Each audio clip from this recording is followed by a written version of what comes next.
നമസ്കാരം പ്രിയപ്പെട്ട സുഹൃത്തുക്കളെ. കേരളത്തിൽ ഹോർട്ടികോർപ്പ് സ്ഥാപിച്ചതിൻ്റെ അടിസ്ഥാന ലക്ഷ്യം വളരെ വ്യക്തമായിരുന്നു. കർഷകരിൽ നിന്ന് പച്ചക്കറികൾ നേരിട്ട് സംഭരിക്കുക, കർഷകർക്ക് ന്യായമായ വില ഉറപ്പാക്കുക, ആ ഉൽപ്പന്നങ്ങൾ ഉപഭോക്താക്കൾക്ക് ന്യായമായ വിലയിൽ ലഭ്യമാക്കുക. ഇതായിരുന്നു ഹോർട്ടികോർപ്പിൻ്റെ പ്രധാന ദൗത്യം. എന്നാൽ ഇന്ന് ഹോർട്ടികോർപ്പ് നേരിടുന്ന പ്രതിസന്ധി വളരെ ഗൗരവത്തോടെ പരിശോധിക്കേണ്ട ഒന്നാണ്. ഹോർട്ടികോർപ്പ് തുടർച്ചയായി നഷ്ടത്തിലാകുന്നു. കർഷകരുടെ ഉൽപ്പന്നങ്ങൾക്ക് സമയബന്ധിതമായി പണം നൽകുന്നതിൽ പോലും ബുദ്ധിമുട്ടുകൾ നേരിടുന്നു. സ്ഥാപനത്തിന് 14 കോടിയോളം രൂപയുടെ ബാധ്യതയുണ്ടെന്നാണ് റിപ്പോർട്ടുകൾ. 14 ജില്ലകളിൽ ഭൂരിഭാഗം ജില്ലകളിലെയും ഹോർട്ടികോർപ്പ് സ്ഥാപനങ്ങൾ അടച്ചുപൂട്ടി. ഇതൊരു സ്ഥാപനത്തിൻ്റെ മാത്രം പ്രശ്നമല്ല. കർഷകനെയും ഉപഭോക്താവിനെയും തമ്മിൽ ബന്ധിപ്പിക്കേണ്ട ഒരു പൊതുസ്ഥാപനം എങ്ങനെ കാര്യക്ഷമമാക്കാം എന്ന കേരളത്തിൻ്റെ കാർഷിക വിപണി നയവുമായി ബന്ധപ്പെട്ട വലിയ ചോദ്യമാണ് ഇത്. നമ്മൾ തിരിച്ചറിയേണ്ട ഒരു കാര്യമുണ്ട്. പച്ചക്കറിക്ക് കേരളത്തിൽ വിപണിയില്ലാത്തതല്ല പ്രശ്നം. കേരളത്തിൽ വലിയൊരു ഉപഭോക്തൃ വിപണിയുണ്ട്. എന്നാൽ കർഷകനിൽ നിന്ന് വിപണിയിലേക്ക് ഉൽപ്പന്നം കാര്യക്ഷമമായി എത്തിക്കാൻ നമുക്ക് കഴിയാത്തത് എന്തുകൊണ്ട് എന്ന ചോദ്യം നിലനിൽക്കുന്നു. ഇതിനായി രൂപീകരിച്ച ഹോർട്ടികോർപ്പിനെ ഒരു സാധാരണ സർക്കാർ സ്ഥാപനം എന്ന നിലയിൽ മാത്രം കാണാൻ പാടില്ല. അതിൻ്റെ യഥാർത്ഥ ദൗത്യം 3 വിഭാഗങ്ങളായി കാണാം. കർഷകന് വിപണി ഉറപ്പാക്കുക, ഉപഭോക്താവിന് ഗുണമേന്മയുള്ള പച്ചക്കറി ന്യായവിലയിൽ നൽകുക, സാമ്പത്തികമായി നിലനിൽക്കാൻ കഴിയുന്ന ഒരു വിതരണ ശൃംഖല നിർമ്മിക്കുക.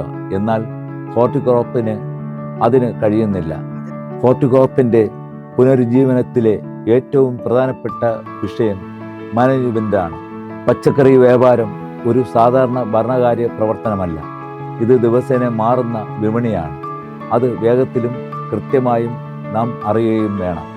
അതുകൊണ്ട് കൃഷി, വ്യാപാരം, retail, supply chain, logistics, finance എന്നിവയിൽ പ്രായോഗിക പരിചയമുള്ള പ്രൊഫഷണലുകൾ ഹോർട്ടികോർപ്പിൻ്റെ നേതൃത്വത്തിൽ വരണം. കർഷകനെ കാത്തിരിക്കാതെ കർഷകൻ്റെ അടുത്തേക്ക് പോകാൻ കഴിയണം. കർഷകൻ വിളവെടുത്ത ശേഷം ഹോർട്ടികോർപ്പിനെ അന്വേഷിക്കുന്ന രീതിക്ക് പകരം ഹോർട്ടികോർപ്പ് തന്നെ കർഷകനോട് പറയണം, അടുത്ത മാസം ഇത്ര ടൺ തക്കാളി ആവശ്യമാണ്, ഇത്ര ടൺ വെള്ളരി ആവശ്യമാണ്, ഓണത്തിന് ഇത്ര അളവ് പച്ചക്കറി ആവശ്യമാണ്. ഇതാണ് ആസൂത്രിതമായ സംഭരണം.